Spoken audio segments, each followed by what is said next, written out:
ಭುನಕ್ತು ಸಹ ವೀರಂ ಕರವಾವಹೈ ತೇಜಸ್ವಿನಾವಧೀತಮಸ್ತು ಮಾ ವಿದ್ವಿಷಾವಹೈ.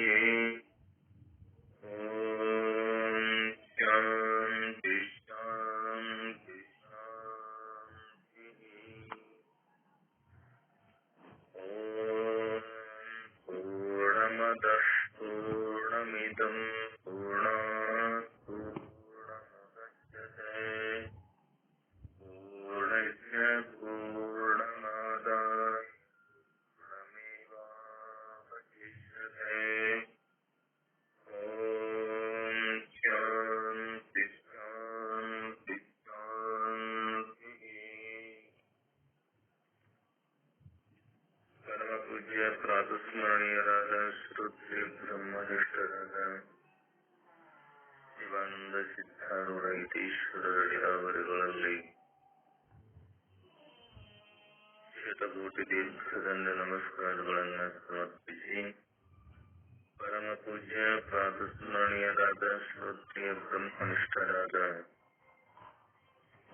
ಪೂರ್ಣಾನಂದ ಯತೀಶ್ವರರಿರುವವರುಗಳಲ್ಲಿ ಅನಂತ ಕೋಟಿ ನಮಸ್ಕಾರಗಳನ್ನು ಸಮರ್ಪಿಸಿ, ಪರಮ ಪೂಜ್ಯ ಪ್ರಾತಸ್ಮರಣೀಯರಾದ ಶ್ರೋತ್ರಿಯ ಬ್ರಹ್ಮನಿಷ್ಠರಾದ ಸದ್ಗುರುದೇವರ ಅಡಿದಾವರೆಗಳಲ್ಲಿ ಅನಂತ ಭಕ್ತಿ ನಮಸ್ಕಾರಗಳನ್ನು ಸಮರ್ಪಿಸಿ, ಪರಮ ಪೂಜ್ಯ ಪ್ರಾತಸ್ಮರಣೀಯರಾದ ಶ್ರೋತ್ರಿಯ ಬ್ರಹ್ಮನಿಷ್ಠರಾದ ಜಗದೊಡೆಯನಾದ ಶ್ರೀಕೃಷ್ಣ ಪರಮಾತ್ಮನ ಅಡಿದಾವರೆಗಳಲ್ಲಿ ಅನಂತ ಭಕ್ತಿ ಪ್ರಣಾಮಗಳನ್ನು ಸಮರ್ಪಿಸಿ, ಪರಮ ಪೂಜ್ಯ ಪ್ರಾತಸ್ಮರಣೀಯರಾದ ಶ್ರೋತ್ರಿಯ ಬ್ರಹ್ಮನಿಷ್ಠರಾದ ಬಸವಾದಿ ಪ್ರಮಥರ ಅಡಿದಾವರೆಗಳಲ್ಲಿ ಸಂತ ಮಹಂತರ ಯೋಗಿಗಳ ಜ್ಞಾನಿಗಳ ಅಡಿದಾವರೆಗಳಲ್ಲಿ ಅನಂತ ಭಕ್ತಿ ಪ್ರಣಾಮಗಳನ್ನು ಸಮರ್ಪಿಸಿ, ಶಿವಸ್ವರೂಪಿಗಳೇ ತಮ್ಮೆಲ್ಲರಿಗೂ ಶರಣು ಶರಣಾರ್ಥಿಗಳು. ಶ್ರೀಕೃಷ್ಣ ಪರಮಾತ್ಮ ಅರ್ಜುನನ ನಿಮಿತ್ತ ಮಾಡಿಕೊಂಡು ಗೀತಾಮೃತ ಉಪದೇಶವನ್ನ ನಮ್ಮೆಲ್ಲರಿಗೆ ತನ್ನ ಉಪದೇಶಾಮೃತವನ್ನು ನೀಡುತ್ತಾ ಬಂದಿದ್ದಾನೆ. ಕರ್ಮಯೋಗ 3ನೇ ಅಧ್ಯಾಯ. ಆ ಕರ್ಮಯೋಗ, ಅರ್ಜುನ ನೀನು ಕರ್ಮವನ್ನ ಮಾಡು, ಕರ್ಮವನ್ನ ಮಾಡದಿದ್ದರೆ ಯಾರು ಕೂಡ ಇಲ್ಲೇನಾಗುವುದಿಲ್ಲ, ಜೀವನವನ್ನ ಸುಗಮವಾಗಿ ಸಾಗಿಸಲಿಕ್ಕೆ ಆಗುವುದಿಲ್ಲ ಅಂತ ಹೇಳ್ತಾ ಬಂದ. 3 ಲೋಕಗಳನ್ನ ಸೃಷ್ಟಿ ಮಾಡಿ ಆ 3 ಲೋಕದಲ್ಲಿ ಕೂಡ ಎಲ್ಲರೂ ಸುಖವಾಗಿರುವುದಕ್ಕೋಸ್ಕರವಾಗಿ ನಾನಾದರೂ ಕೂಡ ಕರ್ಮವನ್ನ ಮಾಡ್ತಾ ಬಂದಿದ್ದೇನೆ.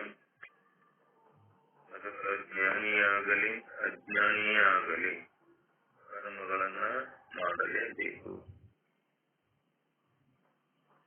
ನ ಬುದ್ಧಿ ವಿಚ್ಛೇದಂ ಜನಯೇ ಅಜ್ಞಾನಾಂ ಕರ್ಮ ಸಂಗೀನಾಂ ದೋಷಯೇ ಸರ್ವಕರ್ಮಾಣಿ ವಿದ್ವಾನ್ ಯುಕ್ತಃ ಸಮಾಚರನ್. ಪರಮಾತ್ಮನ ಸ್ವರೂಪದಲ್ಲಿ ಸ್ಥಿತನಾದ ಜ್ಞಾನಿಯು ಕೂಡ ಶಾಸ್ತ್ರವಿಹಿತ ಕರ್ಮಗಳಲ್ಲಿ ಆಸಕ್ತಿ ಇರುವ ಆ ಜ್ಞಾನಿಗಳ ಬುದ್ಧಿಯಲ್ಲಿ ಭ್ರಮೆ ಉಂಟು ಮಾಡಬಾರದು. ಕಿಂತು ಸ್ವಯಂ ಶಾಸ್ತ್ರವಿಹಿತ ಸಮಸ್ತ ಕರ್ಮಗಳನ್ನು ಮಾಡುತ್ತಾ ಅವರಿಂದಲೂ ಕೂಡ ಮಾಡಿಸಬೇಕು. ಮಾಡುವ ಕರ್ತವ್ಯ ಮುರದಂತೇಳಿ ಕರ್ಮವನ್ನ ಮಾಡೋದಕ್ಕೆ ಅದೇನಾಗುದಿಲ್ಲ, ಸರಿ ಆಗುದಿಲ್ಲ. ಅದು ಜ್ಞಾನಿನ ಆಗಿರ್ಲಿ ಅಜ್ಞಾನಿನ ಆಗಿರ್ಲಿ, ಬಲ್ಲವನರಾಗಿರಲಿ ತಿಳಿದವನರೇ ಆಗಿರ್ಲಿ, ಎಲ್ಲರೂ ಆ ಕರ್ಮಗಳನ್ನ ಮಾಡಲೇಬೇಕು. ಅಂತನ ಹೇ ಪರಮಾತ್ಮ, ಈ ಶ್ಲೋಕದೊಳಗ ಯುಕ್ತ ವಿಶೇಷಣದೊಡನೆ ಇರುವ ವಿದ್ವಾನ್ ಎಂಬ ಪದ ಯಾರ ವಾಚಕ, ಯಾರಿಗೆ ಹೇಳಬೇಕಾದಂತ ವಾಚಕ ಇದು. ಅದಕ್ಕೆ ಹಿಂದಿನ ಶ್ಲೋಕದೊಳಗ ಹೇಳಿದ ಆತ್ಮ ಸ್ವರೂಪದಲ್ಲಿ ಸ್ಥಿತನಾದ ಯಾರು ಜ್ಞಾನಿ ಪುರುಷ ತನ್ನ ನಿಜದ ಸ್ವರೂಪದಲ್ಲಿ ಸ್ಥಿತನಾಗೇನಲ್ಲ, ಆಸಕ್ತಿರಹಿತನಾದ ತತ್ವಜ್ಞಾನಿಯನ್ನು ಕೂಡ ಇಲ್ಲಿ ಯುಕ್ತ ಅಂತ ಕರೆದಿದ್ದಾರೆ. ಯುಕ್ತ ಅನ್ನೋದೇನಿದೆ, ವಿಶೇಷಣದೊಡನೆ ಕೂಡಿದ ವಿದ್ವಾನ್ ಅಂತ ಕರೆದಿದ್ದಾರೆ. ಅದಕ್ಕೆ ಶಾಸ್ತ್ರವಿಹಿತ ಕರ್ಮಗಳನ್ನ ಮಾಡುವ ಕರ್ಮಾಸಕ್ತರಾದ ಅಜ್ಞಾನಿಗಳ ಬುದ್ಧಿಯಲ್ಲಿ ಶ್ರಮೆಯನ್ನು ಉಂಟು ಮಾಡಬಾರದೆಂದು ಹೇಳುವ ಅಭಿಪ್ರಾಯ ಏನು? ಅಲ್ಲ, ಅವ್ರ ಬುದ್ಧಿಯೊಳಗೆ ಶ್ರಮೆ ಆಗದಂತ ಹೇಳಿದ್ರಲ್ಲ, ಮಾಡಬಾರ್ದಂತೂ ಹೇಳುವ ಅಭಿಪ್ರಾಯದ ಏನದು ಅಂದ್ರ, ಯಾರಿಗೂ ತತ್ವಜ್ಞಾನದ ಉಪದೇಶವನ್ನ ಮಾಡಲೇಬಾರದೆಂದು ಅರ್ಥವೇ? ಹಾಗೆ ಎಲ್ಲರೂ ಸಂತರವರು ಮನುಷ್ಯನ ಬುದ್ಧಿಯಲ್ಲಿ ಸಂಶಯ ಅಥವಾ 2 ಕೋಟಿಯ ಜ್ಞಾನವನ್ನ ಉತ್ಪನ್ನ ಮಾಡುವುದಕ್ಕೆ ಏನಂತಾರ? ಶ್ರಮೆ ಅಂತಾರ. ನಮಗೇನ್ ಬರ್ತಾವ? ಸಂಶಯ ಬರ್ತಾವ. ಸಂಶಯ ನಮ್ಮ ಬಗ್ಗೆ ನಮಗ ಸಂಶಯ ಬಂತಂದ್ರ ಏನಕತಿ? ಭ್ರಮೆ ಉಂಟಾಗ್ತದೆ. ಎಲ್ಲಿ ಸಂಶಯ ಇದೆ ಅಲ್ಲಿ ವಿಪರೀತವಾಗಿದೆ. ಅದಕ್ಕ ಮನುಷ್ಯನ ಬುದ್ಧಿಯಲ್ಲಿ ಸಂಶಯ ಅಥವಾ 2 ಕೋಟಿಯ ಜ್ಞಾನವನ್ನ ಉತ್ಪನ್ನ ಮಾಡುವುದಕ್ಕೆ ಶ್ರಮೆಯನ್ನ ಉತ್ಪನ್ನ ಮಾಡುವುದಂತಾಗು.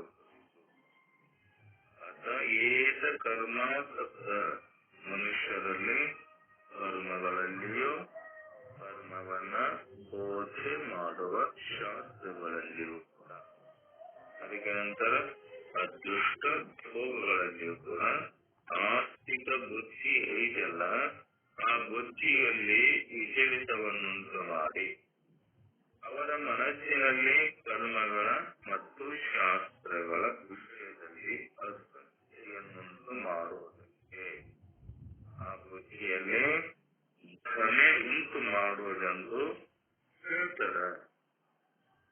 ಇಲ್ಲಿ ನಮ್ಮ ಆತ್ಮ ಚಿಂತನೆ ಮಾಡ್ಬೇಕಾದ, ಸ್ವರೂಪ ತಿಳಿಬೇಕಾದ ಆತಂಕಾಗಿ ಅದೇನ್ ಮಾಡ್ತತಿ? ಭ್ರಮೆ ಪ್ರತಿಬಂಧಕ ಮಾಡ್ತದೆ. ಪ್ರತಿಬಂಧಕ ಅಂದ್ರೆ ನಾವು ಮಾಡುವ ಆತ್ಮಸ್ವರೂಪವನ್ನ ತಿಳಿಯಬೇಕೆಂಬ ಇಚ್ಛೆಯಿಂದ ಹೋದರೂ ಕೂಡ ಅದು ತಿಳಿಯಲಾರದಂತೆ ಮಾಡುವುದೇನಿದೆಯಲ್ಲ ಅದು ಪ್ರತಿಬಂಧಕ. ಅದಕ್ಕೆ ಶ್ರೀಕೃಷ್ಣ ಪರಮಾತ್ಮ ಅಂತ ಏನಂತಾನವ? ಜ್ಞಾನಿಯನ್ನ ಕುರಿತು ಕರ್ಮಾಸಕ್ತರಾದ ಆ ಜ್ಞಾನಿಗಳ ಬುದ್ಧಿಯಲ್ಲಿ ಭ್ರಮೆ ಉಂಟು ಮಾಡಬಾರದೆಂದು. ಎಲ್ಲರಿಗೂ ಭ್ರಮೆ ಉಂಟು ಮಾಡುದು. ಯಾವ ಹೊತ್ತಿನಲ್ಲಿ ಅಂತ ಭ್ರಮೆ ಬರುತ್ತೋ ಗೊತ್ತಿಲ್ಲ. ಅದಕ್ಕ ಅಜ್ಞಾನಿಗಳಿಗೆ ಬೋಧೆಯನ್ನ ಮಾಡುವಾಗ, ಯಾಕಂದ್ರ ತಿಳಿಯಲಾರದ ಯಾರದ ತನ್ನ ನಿಜವಾದ ಸ್ವರೂಪವನ್ನ ತಿಳಿಯಲಾರದ ಎಲ್ಲಾ ಜೀವಿಗಳು ಅದರನ್ನು ತನ್ನನ್ನು ತಾನು ತಿಳಿದ ಮೇಲೆ ದಿನಗತಿ ಎಲ್ಲ ಪರಿಪಕ್ವ ಆದ ಮೇಲೆ ಅವರ ಅಂತಃಕರಣದಲ್ಲಿ ಅಸತ್ಯ ಉಂಟಾಗದಂತೆ ನೋಡಿಕೊಳ್ಳಬೇಕೆಂಬ ಭಾವವನ್ನ ಪ್ರಕಟ ಮಾಡ್ತಾನ. ಯಾರು? ಆ ಕೃಷ್ಣ. ಇಲ್ಲಿವರೆಗೆ ನಮ್ಮ ಅಂತಃಕರಣ ಪರಿಪಕ್ವವಾಗಿ ಸ್ವಚ್ಛ ಆಗುವುದಿಲ್ಲಲ್ಲ. ಸ್ವಚ್ಛ ಅಂದ್ರೆ ಏನು? ಮನಸ್ಸು ನಿರ್ಮಲವಾಗಬೇಕು. ನಿರ್ಮಲ ಯಾವುದರಿಂದ? ಹೇಗೆ ಕೊಳಕಾದ ಬಟ್ಟೆಗಳನ್ನ ಶುದ್ಧವಾದ ಸಿಹಿಯಾದ ನೀರಿನಲ್ಲಿ ಹೆಚ್ಚಿ ಅದಕ್ಕ ಪೌಡರಾಗಲಿ ಸಾಬೂನರಾಗಲಿ ಹೆಚ್ಚಿದಾಗ ಹೇಗೆ ಬಟ್ಟೆ ಸ್ವಚ್ಛ ಆಗತ್ತಲ್ಲ, ಹಾಗೆ ನಮ್ಮ ಮನಸ್ಸು ಹೆಂಗಾಗಬೇಕು? ಸ್ವಚ್ಛ ಆಗುತ್ತೆ. ಆದ್ದರಿಂದ ಶಾಸ್ತ್ರ ಚಿಂತನೆಯಿಂದ, ಪರಮಾತ್ಮನ ನಾಮಸ್ಮರಣೆಯಿಂದ, ಭಜನೆಯಿಂದ ಯಾವುದು ಆಸೆ ಇರಲಾರದ, ಆಕಾಂಕ್ಷೆಗಳು ಇರಲಾರದ ಭಗವಂತನ ಚಿಂತನ ಮಾಡ್ತಾ ಎಲ್ಲಿವರೆಗೆ ನಾವು ಅಂತಃಕರಣ ಸ್ವಚ್ಛ ಮಾಡಿಕೊಳ್ಳುವುದಿಲ್ಲ ಅಲ್ಲಿವರೆಗೆ ಆ ಭಗವಂತನನ್ನ ಆಗುವುದಿಲ್ಲ. ಕ್ಷಮೆ ಹೋಗಲೇ ಅರದ ವಿನಃ ನಮಗೇನಾಗುವುದಿಲ್ಲ, ನಮ್ಮ ಸ್ವಸ್ವರೂಪದ ಜ್ಞಾನ ಅದರ ತಿಳುವಳಿಕೆ ಆಗುವುದಿಲ್ಲ. ನಾವು ಅಂತಃಕರಣ ಸ್ವಚ್ಛ ಮಾಡ್ಕೋಬೇಕಾದ್ರೆ ಕೋಟಿ ಕೋಟಿ ಜನ್ಮಗಳು ಹೋಗ್ಯಾವ. ನಾವೇನ್ ತಿಳ್ಕೊಂಡೇವು, ಇದೇ ಒಂದು ಜನ್ಮದಲ್ಲಿ ಹುಟ್ಟಿ ಬಂದಿವಂತೀವಲ್ಲ, ಎಲ್ಲ ಅದು ಸರ್ವತಾ ತಪ್ಪು. ಅನಂತ ಜನ್ಮಗಳಲ್ಲಿ ಸತ್ತು ಹುಟ್ಟಿ ಹುಟ್ಟಿ ಸತ್ತು ಈ ಮನುಷ್ಯ ಜನ್ಮಕ್ಕೆ ಬಂದವನು. ಅರಿವಿನ ಜನ್ಮಕ್ಕೆ, ಇಂಥ ಅರಿವಿನ ಜನ್ಮಕ್ಕೆ ಬಂದಾಗ ತಿಳುವಳಿಕೆ ಇದ್ದ ಜನ್ಮಕ್ಕೆ ನಾವು ಬಂದಾಗ ಅಂತಃಕರಣವನ್ನ ಸ್ವಚ್ಛ ಮಾಡಿಕೊಂಡು ಆ ಭಗವಂತನನ್ನ ಕೂಡಬೇಕಂತ. ಆ ಭಗವಂತನನ್ನ ಕೂಡುವಾಗ ಮನಸ್ಸಿನಲ್ಲಿ ಸಂಶಯ ಬರುತ್ತದೆ, ಏನಾಗುವುದಿಲ್ಲ, ಶಿವಂತ ಆತಂದ ನಮ್ಮ ನಿಜವಾದ ಸ್ವರೂಪವನ್ನ ತಿಳಿಲಿಕ್ಕೆ ಆಗುವುದಿಲ್ಲ. ಅದಕ್ಕ ಜೋ ಸುಖ ನಿತ್ಯ ಪ್ರಕಾಶ ವಿಭು ನಾಮ ರೂಪ ಆಧಾರ್ ಮತಿನಲಸೆ ಮತಿನಲಸೆ ಭೂಮೈ ಶುದ್ಧ ಅಭಾತ್. ಮಲಿನವಾದ ಮನಸ್ಸಿಗೆ ಆತ್ಮತತ್ವವನ್ನ ತಿಳಿಯಲಾಗುವುದಿಲ್ಲ. ಸ್ವಚ್ಛವಾದ ಮನಸ್ಸಿಗೆ ಆ ಭಗವಂತನನ್ನ ತಿಳಿಯಲಿಕ್ಕೆ, ಆ ಭಗವಂತನನ್ನ ಕೂಡುವ ಸಾಮರ್ಥ್ಯ ಇದೆ. ಅದಕ್ಕ ನಮ್ಮ ಅಂತಃಕರಣ ಪರಿಪಕ್ವವಾಗಬೇಕು. ಹಂಗ ಒಂದು ಮರದಲ್ಲಿರತಕ್ಕಂಥ ಕಾಯಿಗಳು, ಬಾಡಿ ಮೊದಲ ಗಿಡ ಹೂ ಬಿಟ್ಟು ಮಿಡಿಯಾಗಿ ಕಾಯಿಯಾಗಿ ಬಾಡಿಗೆ ಬಂದು ಅಲ್ಲಿ ಹಣ್ಣು ಪಕ್ವಾಗಿ ತಾನೇ ವೃಕ್ಷದಿಂದ ವೃಕ್ಷ ಪದ್ಧತಿ ಫಲಂ, ವೃಕ್ಷದಿಂದ ಹಣ್ಣು ಬೀಳುವಂತೆ. ಅಂದ್ರ ಯಾವಾಗ ಅದು ಸ್ವಚ್ಛ ಆತಂದ್ರ ಅಲ್ಲೇ ಭಗವಂತನನ್ನ ತದಕ ಅಂತಃಕರಣದೊಳಗ ಅಸ್ವಚ್ಛ ಉಂಟಾಗದಂತೆ ನೋಡಿಕೊಳ್ಳಬೇಕೆಂಬ ಭಾವವನ್ನ ಪ್ರಕಟ ಮಾಡ ಯಾರು ಶ್ರೀಕೃಷ್ಣ. ಉನ್ನತಿ ಯಾವುದರ ಬದಲು ವರ್ತಮಾನ ಸ್ಥಿತಿಗಿಂತ ಅವನತಿಯೇ ಉಂಟಾಗ್ತದಲ್ಲ, ಅಜ್ಞಾನಿಗಳಿಗೆ ತತ್ವಜ್ಞಾನಿಗಳಿಗೆ ತತ್ವಜ್ಞಾನವನ್ನ ಬೋಧೆ ಮಾಡಬಾರದಂತ ಅಲ್ಲ. ಅಂತಃಕರಣವು ಶುದ್ಧವಾಗುವುದಕ್ಕಿಂತ ಮೊದಲು ತತ್ವಜ್ಞಾನವನ್ನ ಹೇಳಿ ಕರ್ಮವನ್ನ ಬಿಟ್ಟರೆ ಇತ್ತಂತಃಕರಣ ಶುದ್ಧಿಯೂ ಇಲ್ಲ, ಅತ್ತ ತತ್ವಜ್ಞಾನವು ದೊರೆಯಿಲ್ಲ. ಯಾಕಂದ್ರೆ ಹಿಂಗಂದ್ರೇನು, ಅವರಿಗೆ ತ್ರಿಶಂಕು ಸ್ವರ್ಗದಂತೆ ಮೆಲ್ಲ ಮೆಲ್ಲಗೆ ಅವರಿಗೆ ಅಂತಃಕರಣ ಶುದ್ಧಿಯಾಗುವುದಕ್ಕೆ ಅವಕಾಶವನ್ನ ಕೊಟ್ಟ ತತ್ವಜ್ಞಾನವನ್ನ ಬೋಧಿಸಬೇಕು. ಈಗ ಮಕ್ಕಳಿಗೆ ಇತ್ತಾಗ ಆತ್ಮಜ್ಞಾನಕ್ಕೂ ಇಲ್ಲ, ಇತ್ತ ಕರ್ಮಕ್ಕೂ ಇಲ್ಲ. ಸೋಮಾರಿಗಳಾಗಿ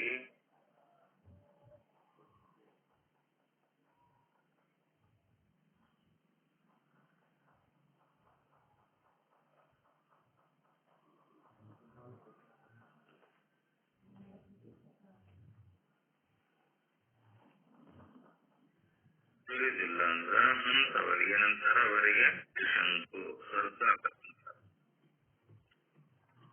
ಆತ್ಮ ಸ್ವರೂಪವನ್ನರಿಯದೆ ನಾವು ಇದನ್ನ ಮಾಡುವವರೆಂಬ ಬಲವಾದ ಅಭಿಮಾನವುಳ್ಳವರಿಗೆ ಆತ್ಮನೋ ಕರ್ತನೋ ಭೋಕ್ತನೋ ಅಲ್ಲ ಅಂತ ತತ್ವ ವಿಚಾರವನ್ನ ಹೇಳಿ ಅವರ ತಿಳುವಳಿಕೆಯಲ್ಲಿ ಬದಲಾವಣೆಯನ್ನ ಉಂಟು ಮಾಡಬಾರದು. ನಿಜವಾದ ತತ್ವವನ್ನ ಮುಚ್ಚಿಡುವುದು ಸರಿಯಲ್ಲ ಅಂತ ಹೇಳಿ ಅದನ್ನ ಉಪದೇಶ ಮಾಡುವ ಪ್ರಸಂಗದಲ್ಲಿ ಆ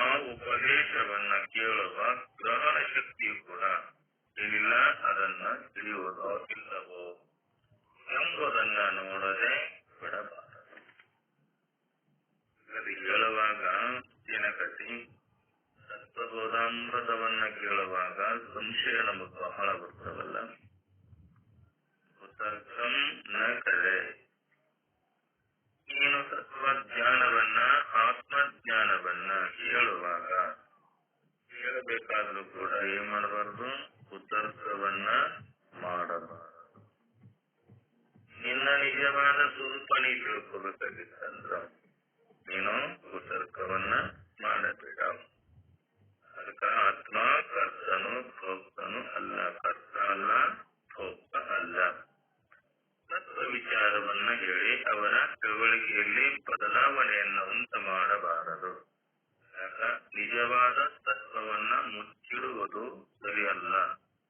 ಅದನ್ನು ಉಪದೇಶ ಮಾಡುವ ಸಂದರ್ಭದಲ್ಲಿ ಆ ಉಪದೇಶಗಳನ್ನ ಕೇಳುವ ಗ್ರಹಣ ಶಕ್ತಿಯು ಅದನ್ನ ಹಿಡಿಯುವುದು ಇಲ್ಲವೋ ಎಂಬುದನ್ನು ಕೂಡ ನೋಡದೆ ಬಿಡಬಾರದು. ಈಗ ಒಬ್ಬರು ಪುಣ್ಯಾತ್ಮರು ತಮ್ಮ ಆತ್ಮದ ಸ್ವರೂಪವನ್ನ ತಿಳಿಯಬೇಕು. ಗುರುಗಳೇನ್ ಮಾಡಿರ್ತಾರ? ಈ ತತ್ವವನ್ನ ತಿಳಿದುಕೊಂಡು ಅದೇ ಆತ್ಮತತ್ವದಲ್ಲಿ ಆತ್ಮಸ್ವರೂಪದಲ್ಲಿ ನಿಜವಾದ ಸುಖವನ್ನ ತಿಳಿಸಬೇಕು ಅನ್ನುವ ವ್ಯವಹಾರದಲ್ಲಿ ಏನ್ ಮಾಡಿರ್ತಾರೆ? ಅವರು ಪ್ರಯತ್ನ ಮಾಡಿ ತಮ್ಮ ಉಪದೇಶಾಮೃತವನ್ನ ನೀಡಿರ್ತಾರಲ್ಲ, ಅವರ ಹೇಳುವ ಮಾತು ಅತ್ಯಂತ ಶ್ರದ್ಧೆಯಿಂದ ಭಕ್ತಿಯಿಂದ ಅದರ ಗುರುಗಳ ಮಾತಿನಲ್ಲಿ ವೇದಗಳ ಉಪನಿಷತ್ತಿನ ಜೀವ ಬ್ರಹ್ಮರ ಏಕತ್ವವನ್ನ ತಿಳಿಸಿಕೊಡತಕ್ಕಂತಹ ಗ್ರಂಥಗಳು, ಸಕ್ರಿಯ ಗ್ರಂಥಗಳೇನದವಲ್ಲ ಅವುಗಳು ತಿಳಿದಂತೆ ಅವುಗಳಲ್ಲಿ ನಮಗೇನ್ ಬರಬಾರದು? ಸಂಶಯಾದಿಗಳು ಬರಬೇಕು. ತಾರೆ ಆತ್ಮತತ್ವವನ್ನ ತಿಳಿಯಬೇಕಾದಂತಹ ಸಂಶಯ ಬಂದಾಗ ಇದು ಹೇಗೆ? ಏನ ಆತ್ಮ ಮಾಡ್ತಾನೋ, ಏನ ದೇಹ ಮಾಡ್ತೋ? ಆತ್ಮ ಎಂದೆಂದು ಮಾಡುವ ಅಲ್ಲ, ಕರ್ತಾನೂ ಅಲ್ಲ, ಭೋಕ್ತಾನೂ ಅಲ್ಲ. ದೇಹ ಅವನ ಅಧಿಷ್ಠಾನದಲ್ಲಿ, ದೇಹದ ಅಧಿಷ್ಠಾನಗಳಿಂದದನ ಆತ್ಮತತ್ವದನಲ್ಲ, ಅವನ ಜೊತೆಗೆ ಇದ್ದುಕೊಂಡು ಅವ ಮಾಡಿಲ್ಲ ಅದರ ಇಲ್ಲದ ಆರೋಪವನ್ನ ಮಾಡಿಕೊಂಡು ಆತ್ಮನ ಮೇಲೆ ಅನಾತ್ಮದ ಆರೋಪ ಮಾಡಿಕೊಂಡು ಅತ್ಯಾರೋಪ ಮಾಡಿಕೊಂಡು ಏನ್ ಮಾಡ್ತಾನ? ನಾನೇ ಮಾಡಿದೆ, ನಾನೇ ಹಿಂದೆ, ನಾನೇ ಉಂಟೆ ಅಂತ ನಾವು ಆರೋಪ ಮಾಡ್ಕೊಂಡಿವಲ್ಲ. ತಿನ್ನುವುದು ಆತ್ಮ ಅಲ್ಲ, ತಿನ್ನಿಸುವುದು ಆತ್ಮವಲ್ಲ, ತಿಂದಿದ್ದು ಆತ್ಮ ಅಲ್ಲ. ಅದಕ್ಕೆ ಆತ್ಮ ವಿಚಾರವನ್ನ ಗ್ರಹಿಸುವುದಕ್ಕೆ ಸ್ವಲ್ಪ ಮಟ್ಟಿಗಾದರೂ ಬುದ್ಧಿ ಶಕ್ತಿಯೂ ಬೇಕು. ನಾವು ಏನ್ ಮಾಡಬೇಕೇವೆ ಅನ್ನೋದು ಕೂಡ ವಿಚಾರ ಮಾಡುವ ಶಕ್ತಿ ಆ ಬುದ್ಧಿಗೆ ಬೇಕು. ಈ ಬುದ್ಧಿಯನ್ನ ಶುದ್ಧಿ ಮಾಡುವುದಕ್ಕಾಗಿ ಬಯಕೆಯನ್ನ ಬಿಟ್ಟು, ಬಯಕೆ ನಮಗೆ ಯಾವಾಗ ಬರ್ತಾವು? ಆ ಬಯಕೆಯೊಳಗ ನಾವು ತಲ್ಲೀನರಾದೀವಂತ ಏನಾಗುದಿಲ್ಲ, ನಮಗ ಆತಂಕ ಆಗ. ಅದಕ್ಕೆ ಆತ್ಮ ವಿಚಾರವನ್ನ ಮಾಡುವಗೋಸ್ಕರವಾಗಿ ಅದನ್ನ ಮಾಡ್ತಾ ಇದ್ದಾಗ ನಾವು ಅದರ ಆಶೆ ಆಕಾಂಕ್ಷೆಗಳನ್ನು ಬಯಕೆಯನ್ನಿಟ್ಕೊಂಡಿವಂತ ಧರ್ಮ ಮಾಡುವುದು ಒಳ್ಳೆಯದೆಂದು ಮಾತ್ರ ಉಪದೇಶ ಮಾಡಬಹುದಕ್ಕೆ. ಅದಕ್ಕ ಆದುದರಿಂದಲೇ ಮಹಾತ್ಮರು ಏನ್ ಮಾಡ್ತಾರೆ? ಶುದ್ಧ ಜನರಿದ್ದಲ್ಲಿ ಉಪನ್ಯಾಸ ಮಾಡುವುದಕ್ಕಿಂತ ಮೊದಲು ರುದ್ರ ಭೂಮಿಯಲ್ಲಿ ಉಪನ್ಯಾಸ ಮಾಡುವುದು ಒಳ್ಳೆಯದು. ವೆಂಕಟರಡು ಇದ್ದಾಗ ಉಪದೇಶ, ಸತ್ತಾಗ ಸ್ಮಶಾನದೊಳಗೆ ಉಪದೇಶ ಮಾಡಬೇಕು. ಅದು ವೆಂಕಟರಡು ಗರುಡ ಪುರಾಣವನ್ನ ಬೇಗ ಹೋದಾಗ ಅದರ ಮುಂದೆ ಕೂತ್ಕೊಂಡು ಉಪದೇಶ ಮಾಡಬೇಕು. ಯಾಕೆ? ಪಾಪ ಮಾಡಿದವರಿಗೆ ಎಂತ ಕರ್ಮ, ಪುಣ್ಯ ಮಾಡಿದವರಿಗೆ ಅಂತ ಭೋಗ. ಅದನ್ನು ತಿಳಿಸುವಗೋಸ್ಕರವಾಗಿ ಆ ಬೋಧನೆಯನ್ನ ಮಾಡಬೇಕು. ಎಲ್ಲೇ ಯಾರಲ್ಲೇ? ಶುದ್ರ ಯಾರಿದ್ದಲ್ಲಿ. ಶುದ್ರ ಅಂದ್ರ ಆತ್ಮ ತತ್ವವನ್ನ ತಿಳಿಯಬೇಕೆಂಬ ಇಚ್ಛೆ ಅವರಲ್ಲಿ ಇರುವುದಿಲ್ಲ. ಅದಕ್ಕ ಇಂಥ ರುದ್ರ ಭೂಮಿಯಲ್ಲಿ ಉಪನ್ಯಾಸ ಮಾಡುವುದು ಒಳ್ಳೆಯದು ಅಂತ ಹೇಳಲ್ಲ. ಆದರೆ ಆತ್ಮನು ಅಕರ್ತನೆಂಬ ತಿಳುವಳಿಕೆಯು ತನಗಿರುವುದೆಂದು. ಈಗ ಆತ್ಮಂಗದನ ಅಕರ್ತ,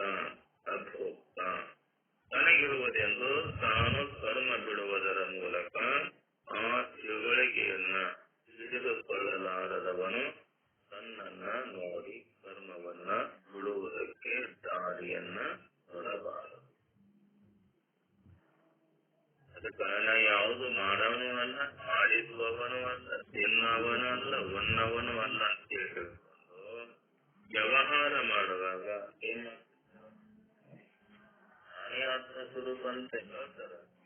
ಮಾಡುವ ವ್ಯವಹಾರದಲ್ಲಿ ಏನಾಗಿರ್ತಾರೆ, ಮಾಡದಂತೆ ಇರ್ತಾರೆ. ತಾವು ಮಾಡುವ ಕರ್ತವ್ಯ ಕರ್ಮಗಳನ್ನ ಬಿಟ್ಟು ಸುಮ್ಮನೆ ಕುಳಿತುಕೊಂಡು ಅದಕ್ಕ ಪಾದವನ್ನು ಹರಣ ಮಾಡ್ತಿರಲ್ಲ, ಅಂಥವರಿಗೆ ಏನಾಗುವುದಿಲ್ಲ, ಆ ಭಗವಂತನನ್ನ ಕೂಡಲಿಕ್ಕೆ ಆಗುವುದಿಲ್ಲ.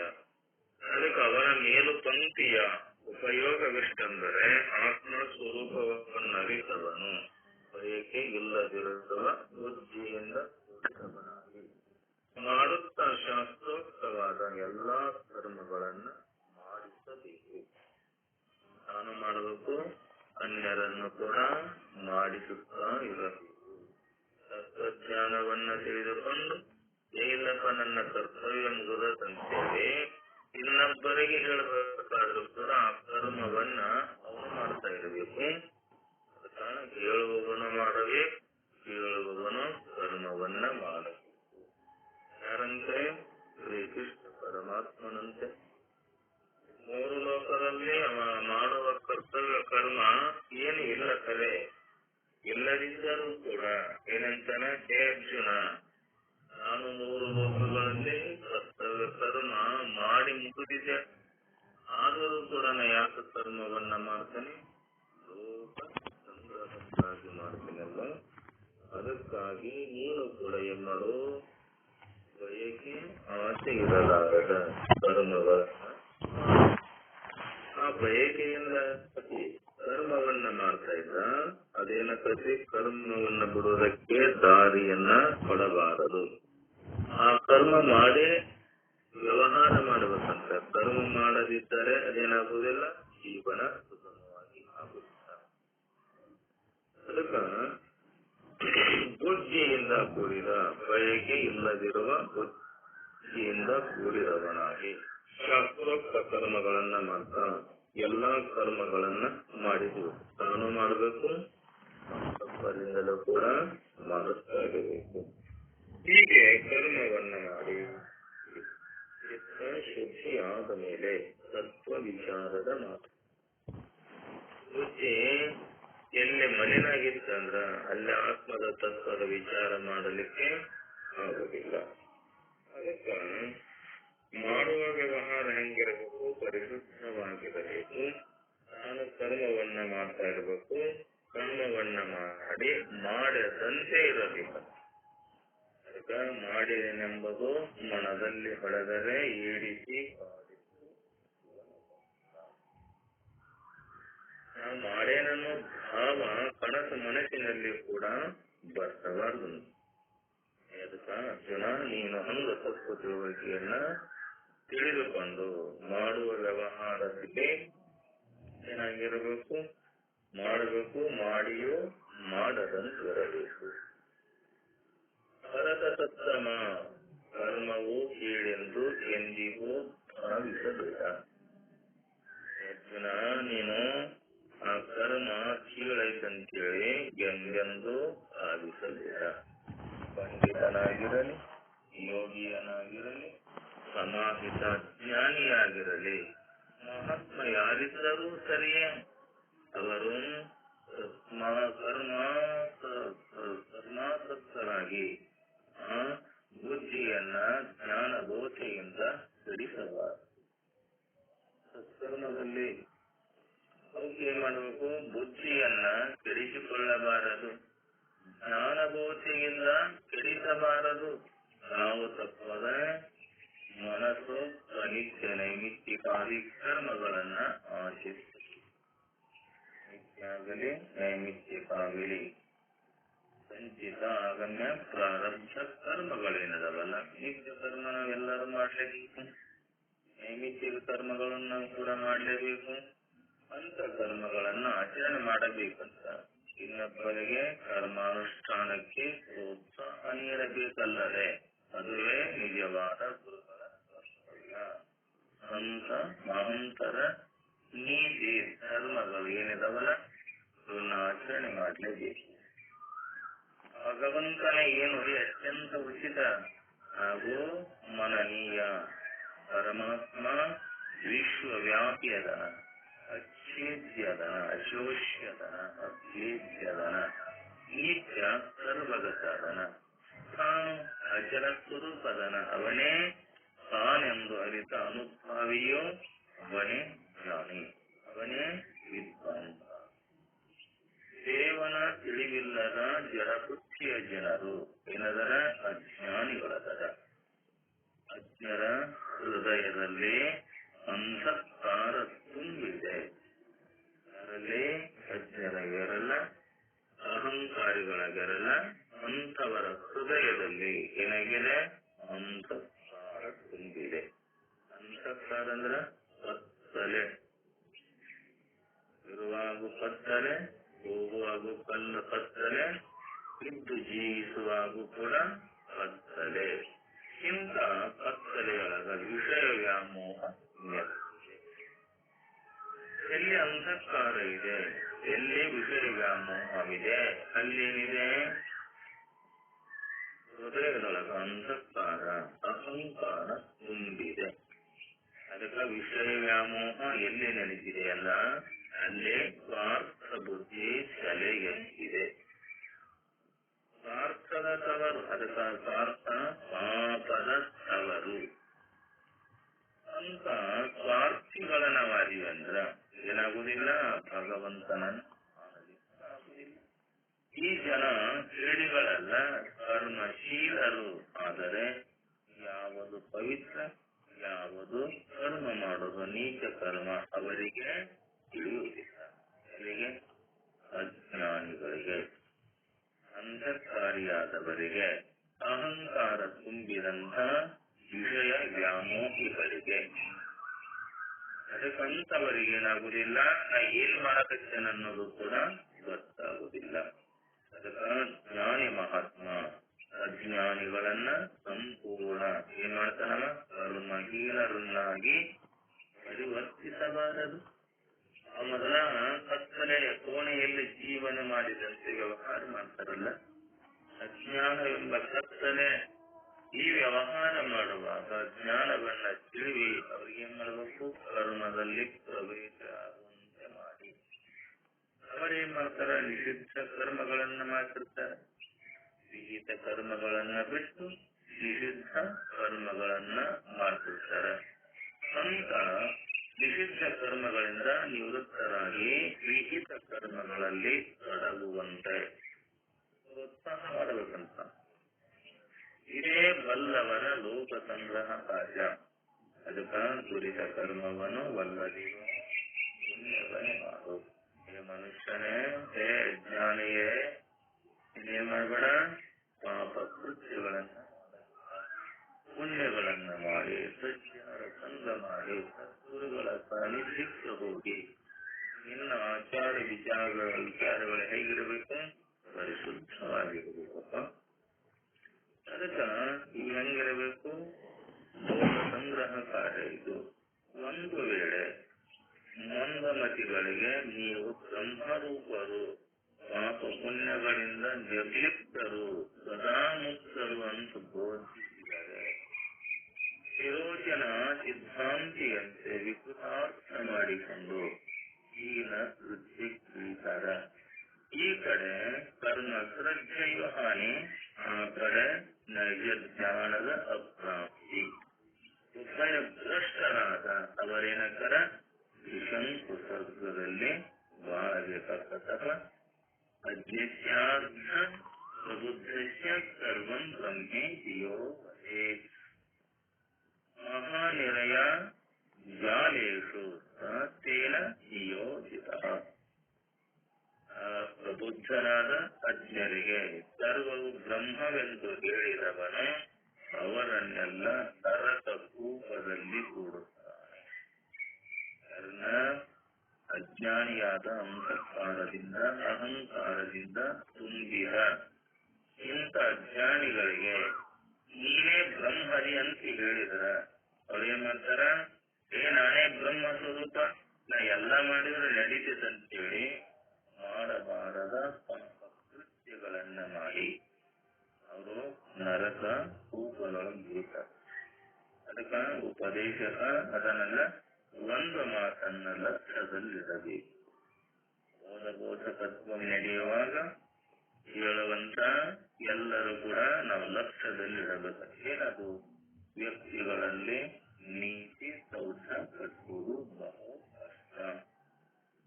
ನೋಡಪ್ಪ, ನೀತಿ ಧರ್ಮ ಇದ ಕಟ್ಟುವುದು ಬಹಳ ಕಷ್ಟ ಐತದೆ. ಅದಕ್ಕೆ ವರುಷಗಳೇ ಬೇಕು.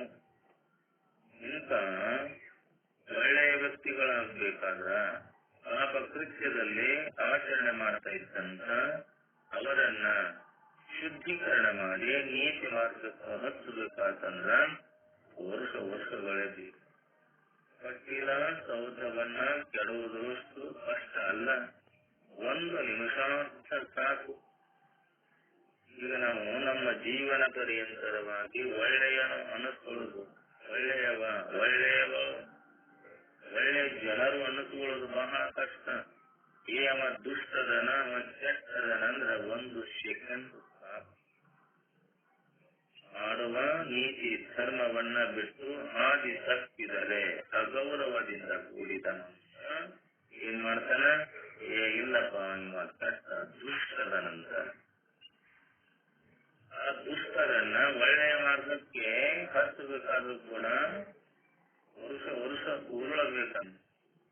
ಅಂತ ಸೌಧವನ್ನ ಶುದ್ಧೀಕರಣ ಮಾಡಿ ಒಳ್ಳೆಯ ಸಂಘವನ್ನ ಮಾಡಿದಾಗ ಕೂಡ ಅವ ಕೆಟ್ಟ ಮನುಷ್ಯ, ಕೆಟ್ಟವನು ಅನ್ನೋದು 1 ನಿಮಿಷ, ಬರೇ 1 ನಿಮಿಷ. ಅದು ಮಾಡು ಕೂಡಿಸುವುದು ಬಹಳ ದುಡಿದು ಕಟ್ಟುವುದು ಬಹಳ ಕಷ್ಟ ಇದೆ. ಹಾಳು ಮಾಡುವುದು 1 ಸೆಕೆಂಡ್ ಸಾಕು. ಜೀವನಾವಧಿ ದುಡಿದು ಸದಾಚಾರಿಗಳಾದ ಜನರನ್ನ ಪತನಗೊಳಿಸುವುದು ದೀರ್ಘಕಾಲದ ಸಚ್ಚಾರಿತ್ರವನ್ನ ದುರ್ಬೋಧದಿಂದ ನಡೆಸುವುದು ಒಂದೇ. ಅದಕ್ಕ ಇಂಥದ್ದನ್ನ ನೋಡು ಹೇ ಅರ್ಜುನ, ನೀನು ಸರಿಯಾಗಿ ವಿಚಾರ ಮಾಡಿ ತಿಳಿದು ಮಾಡು. ಜನರು ಸಾಮಾನ್ಯವಾಗಿ ಕರ್ಮ ಪ್ರೇಮಿಗಳಾದರೆ, ಎಲ್ಲರೂ ಕರ್ಮ ಪ್ರೇಮಿಗಳು. ಫಲಪ್ರಾಪ್ತಿಗಾಗಿ ನಿತ್ಯ ನೈಮಿತ್ತಿಕ ಕಾಮ್ಯ ಮುಂತಾದ ಕರ್ಮ ಎಸಗುವುದೆಂದರೆ ಅವರಿಗೆ ಎಲ್ಲಿಲ್ಲದ ಉತ್ಸಾಹ. ಎಲ್ಲರೂ ಕೂಡ ಆ ಕರ್ಮದಲ್ಲಿ, ನಿತ್ಯ ಕರ್ಮದಲ್ಲಿ, ನೈಮಿತ್ತಿಕ ಕರ್ಮದಲ್ಲಿ, ಕಾಮ್ಯ ಕರ್ಮದಲ್ಲಿ ಅವರಿಗೆ ಬಹಳ ಉತ್ಸಾಹ ಇದ್ದರೆ, ಬುದ್ಧಿವಂತನಾದ ಜ್ಞಾನ ಯೋಗಿಯು ಅವರ ಉತ್ಸಾಹಕ್ಕೆ ನೀರೆರೆಸುವುದು ಘೋರ ಅಪಚಾರ. ಅವ್ರು ಮಾಡ್ತಾ ಇರ್ತಾರಲ್ಲ, ಒಳ್ಳೆಯ ನೀತಿ ಧರ್ಮಗಳನ್ನ ಹೇಳಿ ನಿತ್ಯ ನೈಮಿತ್ತಿಕ ಕರ್ಮಗಳನ್ನ ಪರಿಶುದ್ಧವಾಗಿರಬೇಕು, ನೀವು ಮಾಡ್ರಿ ಅಂತ ಹೇಳಿದ್ರೆ ಅದು ಒಳ್ಳೆಯದು. ನೀವು ಮಾಡಬೇಡ್ರಿ, ಬ್ರಹ್ಮ ಸ್ವರೂಪ ನೀವದೇರಿ, ನೀವು ಮಾಡಬೇಡ್ರಿ, ಅದನ್ನೇ ಮಾಡ್ತೀರಿ ಅಂತ ಹೇಳಿದ್ರೆ ಅದು ಘೋರ ಅಪಚಾರ. ಅದಕ್ಕೆ ಬದಲಾಗಿ ನಾನು ಅಷ್ಟೇ ನಿಷ್ಠೆಯಿಂದ ಕರ್ಮ ಆಚರಿಸಿ ಕರ್ಮಶೀಲರಿಗೆ ಇನ್ನಷ್ಟು ಉತ್ತೇಜನ ಇರಬೇಕಂತ ನಾನು ಮಾಡಬೇಕು, ನಾನು ಮಾಡಿದಂತೆ ಒಳ್ಳೆಯ ಕರ್ಮಗಳನ್ನ ಆಚಾರ ಮಾಡಿ, ಆಚಾರವನ್ನ ತಾನು ಮಾಡಿದ ಆಚಾರವನ್ನ ಇನ್ನೊಬ್ಬರಿಗೆ ಹೇಳಿ ಅವರನ್ನ ಕರ್ಮ ನಿಷ್ಠೆಯಲ್ಲಿ ಅವ್ರನ್ನ ಉತ್ತೇಜನ ಮಾಡಿ, ಉಪದೇಶ ಮಾಡಿ ಅವನ್ನ ಆ ರೀತಿಯೊಳಗ ನಡೆಯುವ ಹಾಗೆ ಮಾಡುವುದು. ಮಾಡದಿದ್ದರೆ ಆಚಾರಹೀನ ಉಪದೇಶ ನಿರರ್ಥಕ. ನಾನು ಆಚಾರ ಮಾಡ್ಯಾನ, ಉಪದೇಶ ಮಾಡ್ಯಾನ, ಅದ್ರಾಗೂ ಕೂಡ ಏನಿಲ್ಲ, ದಾರಿ ತಪ್ಪಿಸುವ ವ್ಯವಹಾರವನ್ನ ಮಾಡಿದ್ರೆ ಆ ಉಪದೇಶ ಹೆಂಗಿದೆ ಅದೆಲ್ಲವೂ ನಿರರ್ಥಕ. ತಾನು ಪರಸ್ತ್ರೀ ಗಮನ ಮಾಡಿದರೆ ಪರವಿತ್ತಾಪಹಾರಿ, ಪರರ ನಿಂದಕನಾಗಿ, ಪರರ ಹೆಣ್ಣು ಪರರ ಹೊನ್ನು ನರಕವೆಂದು ತಿಳಿಯಿರೋ ಎಂದು ಉಪದೇಶ ಮಾಡಿದರೆ ಹೇಳುವವರಾದರೂ ಹೇಗೆ ನಂಬಬೇಕು? ಸ್ನಾನ ಹೇಳಕತ್ತಾನೆ ಸರಿ, ಸ್ನಾನ ಮಾಡುವುದು ಒಂದು, ಹೇಳುವುದು ಮತ್ತೊಂದು. ಅದಕ್ಕೆ ಹಂಗರ ನಂಬಾಕತಿ. ಅದಕ್ಕ ಮಾಡುವವನು ಮಾಡಿಸುವವನು ತಾನು ನುಡಿದಂತ ನಡೆ ಇದ ಜನ್ಮ ಪಡೆ. ಹಂಗ ಕೇಳ್ತಾನೆ, ಹಂಗ ನುಡಿಬೇಕಂತ. ಅದು ಹೇಳುದೊಂದು ಮಾಡೋದೊಂದಾದ್ರ ಈ ಜೀವನ ಹೇಗೆ ಅದು ಸರಿ ಆಗುದಿಲ್ಲ. ಅದಕ್ಕ ಇತರರಿಗೆ ಬೇಡವಾದುದು ತನಗೇಕೆ ಬೇಕು? ಮಂದಿಗೆ ಬೇಡ ಅನ್ನೋದು ತನಗೆ ಬೇಕನ್ನೋದು ಇದಕ್ಕಿನ್ನ ಸಂಘ ಕಟ್ಟೋದು ಅದು ಸರಿಯಾಗುವುದಿಲ್ಲ. ಇತರರಿಗೆ ನರಕವಾದುದು ತನಗೆ ಸುರುಚಿ ಭೋಜ್ಯವಾಗಬಹುದೇ, ಇನ್ನೊಬ್ಬರಿಗೆ ನರಕಗತಿ ತನಗ ರುಚಿ ಆಗ್ತದಂತಂದ್ರ ಕಥೆ ಆಗುದಿಲ್ಲ. ಅದಕ್ಕ ಬೋಧಕನ ಮಾತು ಮಂತ್ರವಾಗಬೇಕಾದರೆ ಸುಶೀಲತೆ ಅವನ ಮೈಗೂಡುವುದು ಅವಶ್ಯ. ನಾನು ಹೆಂಗ್ ಹೇಳ್ತಾನಲ್ಲ ಅದರಂತೆ ತಾನು ನಡೆಯಲಿಕ್ಕೆ ತಾನು ಅದನ್ನ ಯದ್ಯದಾಚರತಿ ಶ್ರೇಷ್ಠ ಸತ್ತದೇವೇತರೋ ಜನ ಪ್ರಯತ್ನಮಾನಂ ಕುರುಷೇ ಲೋಕಸ್ತದನು ವರ್ತತೆ. ಯಾವನು ಹೇಗೆ ಆಚರಣೆ ಮಾಡ್ತಾನಲ್ಲ ಆಗತ್ತಪ್ಪ, ಅದಕ್ಕಾಗಿ ಅರ್ಜುನ ಮಾಡುವವನು ಹಾಗೆ ಇರಬೇಕು, ಮಾಡಿಸುವವನು ಹಾಗೆ ಇರಬೇಕು. ಅಂತ ಒಳ್ಳೆಯ ನೀತಿ ಧರ್ಮ ಸುಶೀಲತೆ ನಾವು ಮೈಗೊಂಡು ಕೂಡಿಕೊಂಡಾಗ ಅಂತ ಆಚರಣೆಗಳನ್ನ ನಾವು ಮಾಡಿದಾಗ ಹೇಳುವವನಾಗಲಿ ಹೇಳುವವರು ಆಗಲಿ ಒಳ್ಳೆ ನೀತಿ ಧರ್ಮ ಭಕ್ತಿ ಶ್ರದ್ಧೆಯಿಂದ ನಾವು ಮಾಡಿದಾಗ ಇದರಿಂದ ಬೆಳಕದಂತರ ಇನ್ನ ವಿಷಯ ಸಾಕಷ್ಟಿದೆ. ಸಮಯ ಮುಗಿದಿದೆ. ಅದಕ್ಕೆ ಈ 2 ವಾಕ್ಯ ಪುಸ್ತಕಗಳನ್ನ ಸದ್ಗುರುಗಳ ಶರಣಾರ್ಥಿಗಳಲ್ಲಿ ಸಮರ್ಪಿಸಿ ನಮ್ಮೆಲ್ಲರಿಗೂ ಶರಣು ಶರಣಾರ್ಥಿಗಳು. ಓಂ ಸಹನಾಭವತು ಸಹನೌ ಪುನಕ್ತು ಸಹ ವೀರಂ ಕರವಾವಹೈ ತೇಜಸ್ವಿನಾವಧೀತಮಸ್ತು ಮಾ ವಿದ್ವಿಷಾವಹೈ.